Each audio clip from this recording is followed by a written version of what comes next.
भले भले भले भले भले भले भले तेला निरामा, एक आगाऊ ठगाऊ चेहरा पुरीवानी फुलला ग, शिटीवाला डॅमेजर हसतोय कसा ग, जीव त्याचा चुरचुर लाग.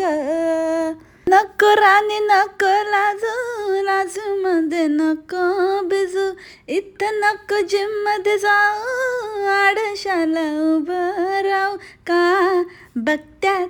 बाई बाई बाई बाई बाई बाई, काय हा प्रकार. सो नमस्कार मंडळी, गॉसिप गर्लच्या आजच्या नवीन पॉडकास्टमध्ये पुन्हा एकदा तुम्हा सर्वांचं खूप खूप आणि मनापासून स्वागत आहे. आणि तुम्हाला कळलंच असेल आपल्या इंट्रोडक्शन सॉन्गने की आजचं पॉडकास्ट कोणावर आहे. ए मावसाळ, चल चल चलात चलात चल, हिट मारे ना आता, चल चल निघ, चल पट हट हट. तिथे स्वतःचं कौतुक, बापरे मला म्हणे कसली कसली भीती वाटते, करिअरच्या उंचाईची नाही भीती वाटत, याला कसली हिचं डोंबल्याचं करिअर. धुणे भांडी संघटनेची अध्यक्ष काय झाली ही, स्वतःला एकदम करिअर ओरिएंटेड वुमेनच समजायला लागली. हिला माहिती आहे का करिअर कशाशी खातात. मोठी काय बोलते, कसला कशाची काही संदर्भच नाही याचा, काय पण बोलत असते. आजकाल जरा जास्तच करिअरच्या गप्पा ठोकायला लागली ना मंडळी. एकतर बाईने HR स्ट्रीमला पूर्ण बदनाम करून ठेवलेलं आहे. म्हणजे HR मध्ये जे लोक काम करतात ते लोक सगळ्यात बकवास आणि बिनकामाचे, आणि कोणीही HR मध्ये भरती होतं असं काहीतरी हिने पूर्ण एक चित्र उभं केलेलं आहे.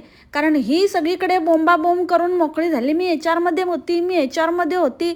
ही HR मध्ये होती तर बापरे, म्हणजे खरंच असे HR असतील ना, झालंच मग संपलंच. आता जे लोक आपल्या मंडळींपैकी HR असतील किंवा HR प्रोफेशनल्स असतील त्यांना कळेल मला काय म्हणायचं आहे ते. बाबांनो बघा जरा, बघा हिचा काय हा प्रकार. आणि इकडे आता धुणी भांडी करायला लागली आणि लोकांना ठगवायला लागली आणि फुकटच्या बड्या बड्या बाता मारायला लागली आणि धमक्या द्यायला लागली. तर हिला असं वाटतं की बापरे माझं कसलं करिअर आणि कसलं काय. अगं बाई जरा ना एकदा बघ जरा करिअर कशाशी खातात. तुझं कसलं डोंबलाचं करिअर आहे, चुलीत घालते करिअर. तर म्हणे मी जे काही गोष्टी कम्फर्टेबल आहेत तर त्या मी तुमच्याशी शेअर करतेच, वेळोवेळी शेअर केलेल्याच आहेत. काय तू कसल्या कशामध्ये कम्फर्टेबल नाही आहेस ते सांग. अगदी बाथरूममध्ये आंघोळ करण्यापासून ते चड्डी दाखवण्यापर्यंत, चड्डूमध्ये पॅड लावून ॲड करण्यापर्यंत सगळ्यामध्ये कम्फर्टेबल आहेस. अशी कुठची गोष्ट आहे बाई, अगदी साधी सोपी कुठची तरी गोष्ट असेल ज्यामध्ये तू कम्फर्टेबल नसशील. ते सोडलं तर बाकी वाह्यात गोष्टीमध्ये पहिला नंबर तुझा. आणि हो, विसरायच्या आधी एक गोष्ट सांगते, मागे या बाईने त्या आपल्या एका सबस्क्रायबर ताईंना एवढी धमकी दिली होती आणि नंतर हिच्या इथेच 2-3 कॉमेंट आल्या होत्या ज्यामध्ये हिला लोकांनी सांगितले की मी तुझ्या गावची आहे, मी पण काळुंद्री आहे. तर हिने त्याला रिप्लाय केलं आहे अरे वा. नंतर हिला अजून एक कमेंट आली होती, तुझी मामी म्हणे माझी क्लासमेट होती. तर म्हणते हो का, वा छान, नक्की तिला तुमच्याबद्दल सांगेन. अरे वा, किती ग किती दुटप्पी बाई. थांबा मी तुम्हाला एक कमेंट इकडे दाखवते. मग त्या दिवशी तिने फक्त इतकंच लिहिलं होतं की मी तुझ्या गावची आहे. तर एवढी का फडफड फडफड फडफड झालीस ग पुरी.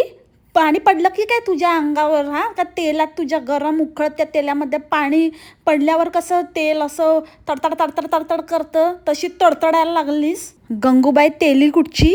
एकतर नंतर मी विचार केला ना, त्याच्यानंतर मला अजून एक पॉईंट आठवला की हे सगळं हिने मुद्दाम केलं just to distract our attention from that Diwali celebration. जे काही दिवाळीचं झालं आणि जे काही लोकांनी मुद्दे उपस्थित केले जे अक्षरशः अतिशय जेन्युइन मुद्दे होते की असं कसं कोणाच्या तरी घरात आपल्या वडिलांची डेथ झाली आहे आणि आपण दिवाळी सेलिब्रेट करत आहोत. आपणच नाही, आपली आई, आपले घरी, आणि आपण एक गावाकडची फॅमिली असून सुद्धा आपण ह्या गोष्टींना मानत नाही आहोत आणि आपण ते एक्सेप्ट पण नाही करत आहोत. आपण त्याची दुनियाभरची कारणं देतोय जी पटण्यासारखी नाहीच आहेत. तर त्यामुळे मग आता काय करायचं, म्हणून मग आता लोकांना डिस्ट्रॅक्ट करण्यासाठी या चंटबाईने, ह्या गंगू तेलीने ह्या सगळा फार्स रचला आणि मुद्दामून हिने हा मध्येच स्टंट व्हिडिओ केला. काय बरोबर ना, गंगुतेली. आणि मग नंतर बोलायचं मला असं बोलू नका, माझ्या घरच्यांना असं बोलू नका, मग मी हे करेन, मी ते करेन, असं तसं. आणि जर तुला असं वाटत असेल की जे काही तू केलं आहेस त्याच्यामुळे तू आम्हाला डिस्ट्रॅक्ट केलं आहेस आणि आता आम्ही विसरलेलो आहोत, तर तसं होणार नाही. कारण दुनिया भूल जाएगी पर मैं नहीं भूलूंगी, मैं ना भूलूंगी, मैं ना भूलूंगी, और मैं इसका चुन चुन के बदला लूंगी. डोंट वरी. कसं आहे ना, तू जसं म्हणालीस ना की तुझा असा स्वभाव आहे की तुला जर कोणी म्हटलं की ही गोष्ट तुझ्याकडनं होणारच नाही, की तू ही करूच शकत नाहीस, का तू त्याच्या हात धुवून मागे लागते, असं तू म्हणालीस ना, तसंच माझा पण स्वभाव आहे. असे जे अति आगाऊ लोक असतात ना, त्यांना तोंडावर पाडायचं आणि त्यांना त्यांची जागा दाखवून द्यायची. म्हणून मग मी अशा अति आगाऊ लोकांच्या जर मागे लागली ना, तर मग मी त्यांची पाठ सोडत नसते. तुझ्यासारख्या लोकांना तोंडघशी कसं पाडायचं, तोंडावर कसं पाडायचं, तेच करण्यासाठी माझा जन्म झालेला आहे. थोडं मला लेट रिअलाईज झालं, पण आता मला ते पूर्णपणे रिअलाईज झालेलं आहे. येस, तू जे म्हणायची ना की काही लोकांचं उपटं काढायला किंवा काही लोकांना धडा शिकवायला काही लोकांचा जन्म होतो, तर तसाच माझा झालेला आहे. अगदी बरोबर आहे तुझं. आणि काय म्हणत होती की आपण जेव्हा कोणाला बोलतो ना, तेव्हा ते आपल्याला कोणी बोललं तर कसं वाटेल ह्याचा विचार करावा, म्हणून मी कोणाला काही बोलत नाही. तू आणि कोणाला काही बोलत नाही. अगं, एक नंबरची वड्डी वड्डी वाते आणि भीक मागके खाते ग तू. अगदी म्हणजे ना, कुठून कुठून तरी तू ह्या उक्तीला एकदम पुरेपूर सार्थकी लावतेस, किंवा एकदम म्हणजे कोणाला मॅच होत नसेल पण तुला ही उक्ती ईच अँड एव्हरी पॉडकास्टमध्ये कशी लागू होते हे तू दाखवून देतेस, आणि हे तू अगेन अँड अगेन प्रूव्ह करते. आणि ते म्हणजे मी नाही त्यातली आणि कडी लावा आतली. हा विचार आहे ना दुसऱ्यांना धमक्या देताना पण करायचा, की जेव्हा आपण लोकांना पोकळ धमक्या देतो ना, तेव्हा आपल्याला पण धमक्या देणारा कोणतरी बसलेला असतो. मग तो जेव्हा आपल्याला धमक्या देतो ना, तेव्हा मग आपल्याला मग वाईट नाही वाटलं पाहिजे, मग आपलं पित्त नाही खवळलं पाहिजे, आपलं रक्त नाही उसळलं पाहिजे, कारण आपण पण तेच करतो. दुसरा तर आपल्याला काहीतरी व्हॅलिड पॉईंटवर काहीतरी बोलत असतो, आपण तर लोकांवर बेसलेस ॲलिगेशन लावतो, लोकांना उगाचच कशासाठी पण घरात घुसायच्या वगैरे धमक्या देतो. मग तेव्हा नाही आठवत आपण दुसऱ्यांना जे बोलतो ते आपल्यावर पण उलटू शकतं. आणि सारखी आपली हिला कोणी काही विचारलं की का गं बाई आज का नाही तुझा व्हिडिओ आला, तर सांगते मी कोर्टात गेलेली, माझं कोर्टाची कामे होती, मी काहीतरी माझं काम होतं इम्पॉर्टंट कामं, ते मी करायला गेलेली, आणि माझी इतरही कामं असतात, तुम्हाला तर माहितीच आहे कसली कामं असतात ती माहिती आहे मला. इकडे तिकडे फुकटची उणगेगिरी करायची आणि वास काढत फिरायचं, हीच तुझी कामं आहेत. मोठी आली कामाच्या गोष्टी सांगते. अहो, हिचं ना डोकं दुखतं, दिवसभर तिथे घुसून पडलेली असते ना वास काढत, हिचं डोकं दुखायला लागतं. बाकी कसली काही हिला काही कामं नसतात. एक नंबरची रिकाम टेकडी बाई आहे. 1 दिवस 2 दिवस तर मध्ये काही कामवाल्या बाई आल्या नाहीत, तिच्या हेल्पर आल्या नाहीत, तर अशी नाटकं आणि काय तत्त्वज्ञान झाडत होती की बापरे, की काही नाही केलं तरी चालतंय, काही असं आपल्या वाचून काही अडत नाही, आपण आपल्याला वेळ दिला पाहिजे, आपल्याला स्वतःकडे लक्ष दिलं पाहिजे, असं आणि तसं. अरे इकडे तर तुझ्या साळकाया माळकाया सांगतायत की त्यांच्याशिवाय घरचं पान हलत नाही, त्यांना उभंच राहावं लागतं कितीही काही झालं तरी पण.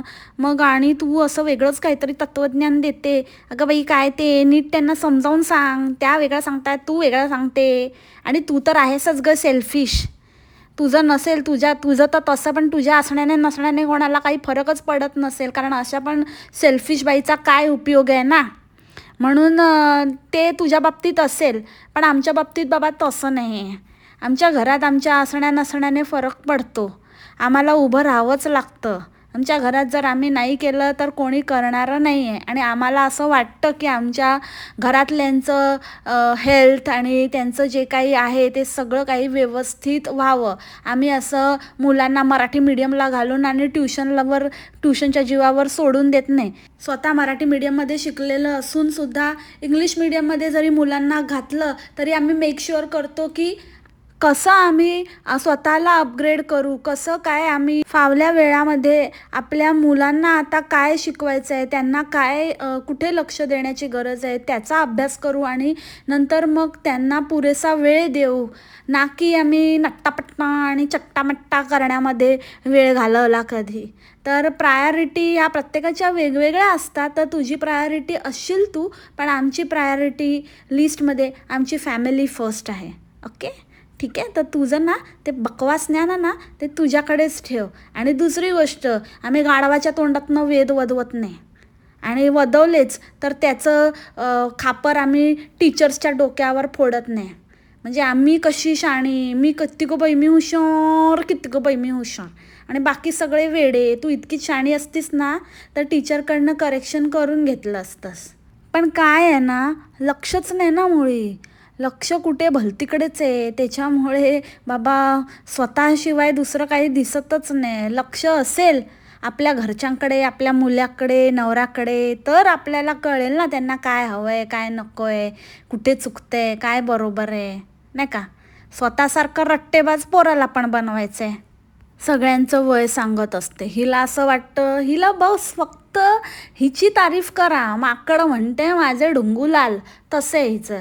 ह्या मावसाडचं नुसतं लाल लाल आहे, लाल लाल आहे, तुझ ग बाई लाल लुलुलुलुलुलुलुलुलुलु आहेस तू. काय तो म्हणे आमच्याकडे एक 40चा माणूस आहे, एक 80चा आहे, आणि एक आता 20मध्ये जाणार आहे. 20मध्ये डायरेक्ट. आता तर टीनेजर बोलता बोलता टीनेजरवरून हिला खडसावलं, तर टीनेजर सोडून डायरेक्ट 20तच. म्हणजे पोरगा 20त आणि ही 30त. म्हणजे काय हिचं 10व्या वर्षी लग्न झालं का ग बाई तुझं? काय बोलतेस, तुझ्या जिभेला काही हाड हाड? हिच्या कॅल्क्युलेशनप्रमाणे हिच्या मातोश्रीचं 16वं वरीस धोक्याचं होतं. म्हणजे हिची 32 आणि आईची 40, म्हणजे हिच्या आईचं 16वं वरीस धोक्याचं. आणि हिचं पोरगं आता 20त जाणार आहे म्हणे, आणि ही आहे 30त. तुमचं काय म्हटल्यावर म्हणते मी 30त. तर मग 30 आणि 20चं कॅल्क्युलेशन लावा. म्हणजे काय या बाईला बोलायचं? काय बोलते, काय कॅल्क्युलेशन, इचार. अरे बाबा विचारांनो, द्या रे हिला एक खट्टूस, द्या हिला. अगं बाई, तू वयापेक्षा जास्त वयस्कर वाटतेस. आम्ही मान्य करतो, चल बाई तू 30तली आहेस, असेल तुझं काहीतरी म्हणून तुझं पोरगं 20तलं आहे, पण तू दिसतेस ना ग 40तली. त्याचं काय करायचं? हां, डॅमेजर पण असा यंग वाटेल जरा. त्याची जरा ढेरी कमी केली ना तर एकदम, आता जातोच आहे ना 6 महिन्यातनं एकदा कधीतरी आपला जिमला. तसं तर नवरा बायको नक्की जिमला जातात की आणि कुठे जातात ते त्यांचं त्यांना माहिती. आली लहर केला कहर. कारण का रेग्युलर तर आता इतके दिवसात कधीच नाही बोलली, कधीच नाही दाखवलं, आणि आता अचानक जिम दाखवायला लागले का? अब्बा डब्बा जब्बा वरती झोपतात म्हणून मग जिमला जावं लागतं का? डॅमेजरला पण असले टोचन देते की डॅमेजर पण लगेच विचारतो की अगं तुझी स्किन कशी काय अचानक अशी ग्लो करायला लागली, कसं काय? पहिले तर करायचीच, पण आता कसं काय? ओ खड्डेवाले, ओ खड्डेवाले कुठे निघाले, लावून लाली गुलाबी साडी, पागल करते तुझी हुलाहुल द्यायची स्टाईल, गुलाबी साडी आणि तेलवाले गाल, दिसते तू गावठी डॅमेजर फोटो हिचा काढ. डॅमेजर पण म्हणत असेल की बाबा तुझे खड्डे बुजले, माझे पण खड्डे बुजव. आणि मला एक गोष्ट कळत नाही की एकाच गालाचे खड्डे कसे बुजले. ते मी लास्ट टाइम पण बोललेली, तर तेच आहे. आता डॅमेजरचे पण बघ बाई, काय ते बुजव ना, त्याच्या खड्ड्यांचं काय ते नाही बुजवायचे का? हां, त्याला पण जरा कर, जरा असा रांदा मार जरा गालावर. हां, आणि तुझ्या बहिणीचं काय, तिचं पण जरा बघ, जरा लाळ गळते तिची, कसं झालं आहे ओटाच्या खाली काळं काळं, ते पण जरा करायला लागेल ना नीट. त्याच्यावर काय उपचार असतील तर सांगा. हां, तिला लिंक दे जरा, दुनियाभरचे लिंक मागत असतात ना ते तिला जरा दे. तिला पण जरा धब्बे जरा कसे काढायचे ते शिकव. आणि डॅमेजरचे पण खड्डे बुजव जर वेळ मिळाला तर. हां, तुला, कारण तुझ्या लाईफमध्ये तू प्रायोरिटी आहेस ना ग बाई. नंतर बाकीच्यांचं वेळ मिळाला तर बघ जरा. त्यांना पण जरा शिकव कसं असतं ते मॅनिफेस्टेशन. त्यांच्यामध्ये पण थोडी एनर्जी एमिट्स कर. ही काय म्हणते माहिती आहे की हिच्यामध्ये ना तुमची एनर्जी एमिट्स करा, चांगली एनर्जी एमिट्स करा. शी काय पण बोलत असते ही. आणि ना काय बोलते, हिला ना म्हणायचं होतं की हे तर माझं ना फेवरेट, ऑल टाईम फेवरेट आहे हे फाउंडेशन. काय ते मॉइश्चरायझर. तर काय म्हणते माहिती आहे, एव्हरग्रीन लास्टिंग परफेक्ट मॉइश्चरायझर आहे. एव्हरग्रीन लास्टिंग परफेक्ट, कुठले कुठले काहीतरी असे काय गोळा. अरे बाबा, ही कुठची भाषा आहे, कुठची. म्हणजे मला तर हिची भाषा ना कधी कधी अशी, तो बाहुबलीमधला राक्षस होता ना लास्टला येतो, तो त्याच्यासारखी वाटते काहीतरी. नुना टेस्टो बेस्टी डिकू मुना पास्ता निवाके निनातास्ता. फुल ना एकदम कालकेयाला एकदम टफ आहे आपली मावशी. ते केकी चेहरापर्यंत ठीक आहे की बाबा मला आवडत नाही असं मेकअप वगैरे एवढं जास्त असं करत नाही आणि चेहरा फार केकी वाटतो. पण बेक्ड चेहरा वाटतो म्हणजे नेमकं काय असतं ग मावशी? तुझं बेक्ड नाही, फ्राईड वाटतो. फ्राईड जरा एअर फ्रायरमध्ये करत जा ना, मग तो चेहरा थोडासा चांगला वाटेल नाही का. बेक तरी चांगला ग फ्राईड असण्यापेक्षा. तुझा तर असा वाटतो की असं तेलातनं न निथळवता काढलेली भजी असतो पकोडीवाली. तेलकट चेहरा आणि ग्लास स्किन मधला काय फरक कळतो का ग तुला? कळतो का? थापून ठेवते इतकं. आणि इतके दिवस हिला लोक विचारतायत की तू काय लावते, तर अजिबात हूं की चून आहे, फालतूचं काहीतरी सांगते. मी हेल्दी खाते, झोपते, उठते, असं करते, तसं करते, डाएट करते, फलाना डिमकाना. आणि आत्ता जेव्हा हिला प्रमोशन आलं तेव्हा सांगते की कुठलं तरी एक्स्ट्रा काय ते तुकतुकीत एक्स्ट्रा चुपचुपीत असं क्रीम लावते थोबाडाला, आणि ते पहिल्यापासूनच लावते म्हणे, तेच ते एव्हरग्रीन लास्टिंग क्रीम. आणि हिला कोणीतरी उपहासाने म्हटलं की बाई तेलात बुचकळून काढते. कोणीतरी कशाला, आम्हीच म्हणतो. तर हिला वाटतं हिची तारीफच करतात, हिच्यावरच जळतात. अगं बाई नको ग बाई, आम्हाला नाही तुझ्यासारखं पकोडी स्किनवर काही जळण्याचं काही आमचं मानस नाही आहे. आणि तुला सगळेजणं सांगतायत ते म्हणजे तू जरा जास्तच अशी बुचकळलेली वाटते म्हणून सांगतायत, तुझी कोणी तारीफ नाही करत आहे. आले मोठे सांगते की मी आहे ना, असं मला लोक म्हणतात की तुझी स्किन असं ते तेल लावते खा. अरे जोक पण कळत नाही या बाईला, जोकर. तेलाने रामा गंगू तेली कुठची. आणि हिचे ते ताई येत नव्हत्या तर ही एकदम थकेली पक्केली झालेली, कारण हिला नट्टापट्टा चट्टाबट्टा करायला काही वेळ नव्हता मिळत. तर म्हणते बाप्पाला हे आवडतं, बाप्पाला ते आवडतं. बाबा आम्ही लहानपणापासून एवढंच ऐकलं आहे, बाप्पाला मोदक आवडतं. बाकी काय बाप्पाने तुझ्या कानात येऊन सांगितलं का? हां, का स्वतःला ठरवलंस? तूच म्हणते ना देव भक्तीचा भुकेला असतो. मग अशा वेळेला पण तेच इम्प्लांट करायचं ना तुझ्या भाषेत. हो, इम्प्लांट आजकाल बोलत नाही, आजकाल नवीन काढलं आहे एमिट्स. ते पहिले इम्प्लांट बोलायची, मी हे इम्प्लांट केलं आहे. इम्प्लिमेंट नाही, इम्प्लांट. ते पण कन्व्हिनियंटली. तर अशा वेळेला ती गोष्ट इम्प्लिमेंट करायची ना, की बाबा देवभक्तीचा भुकेला तर देवाला काय तुम्ही अगदी गुळाचा खडा पण ठेवलात ना मनोभावे, तरी तुमची भक्ती त्याच्यापर्यंत पोचते. मग तेवढं पण शिरा करण्याचं पण घाट घालण्याची काही गरज नव्हती, उगाचच बाप्पाच्या नावावर खपून.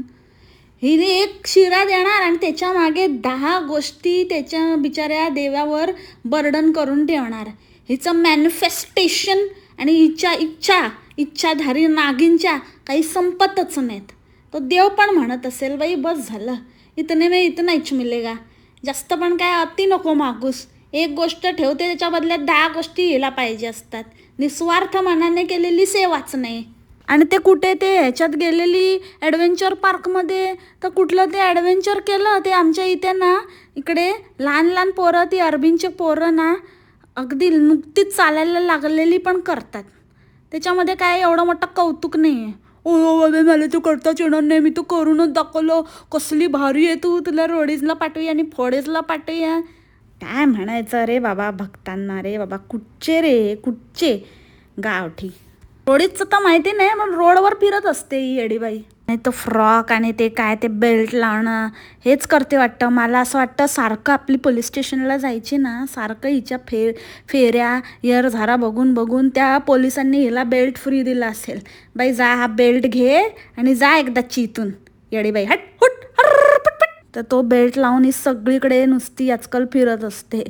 कुठल्या जुन्या जमान्याची बाबा आजमच्या जमान्यातली ही स्टाईल आहे ती ती असं वाटतं ते पूजा भट वगैरे त्यांच्या जमान्यामध्ये ते लावायच्या त्या बेल्ट, ही आत्ता लावून फिरते. आणि त्या ज्वेलरकडे गेलेली तर बापरे ती साडी काय कुठून ती मिळाली, तर तो ज्वेलर तर काय एकदमच लावून दाखवा ताई, फक्त आता तिला साडी नेसवायचाच बाकी होता. ताई नाही सॉरी मॅडम. हां, लावून दाखवा, असं करून दाखवा, तसं करून दाखवा, पोज घेऊन दाखवा. बस आता तिकडे लावणार आहे, ही ब्रँड ॲम्बॅसेडर होणार आहे बाबा, मॅनिफेस्ट केलं आहे हिने. खरंच रे बाबा, ही कुठच्या दुनियेत राहते ते तर मला काही कळतच नाही आहे. हां, आणि अजून एक महत्त्वाची गोष्ट बाई, तू काहीतरी ना ते मुंबईत वगैरे, मुंबई तुझ्यासारख्यांसाठी नाही, नको तू मुंबईची तुंबई करूस. इकडे तुंबाड लोकांची काही गरज नाही आहे.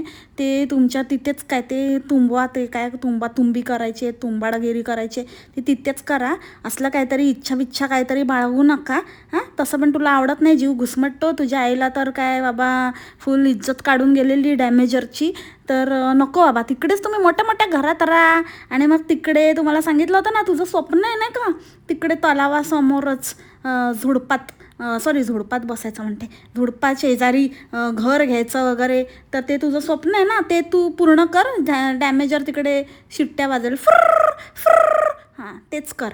उगाचच मुंबईची वगैरे काही स्वप्न बघू नको रे बाबा. मुंबई तुमच्यासारख्यांसाठी नाही आहे.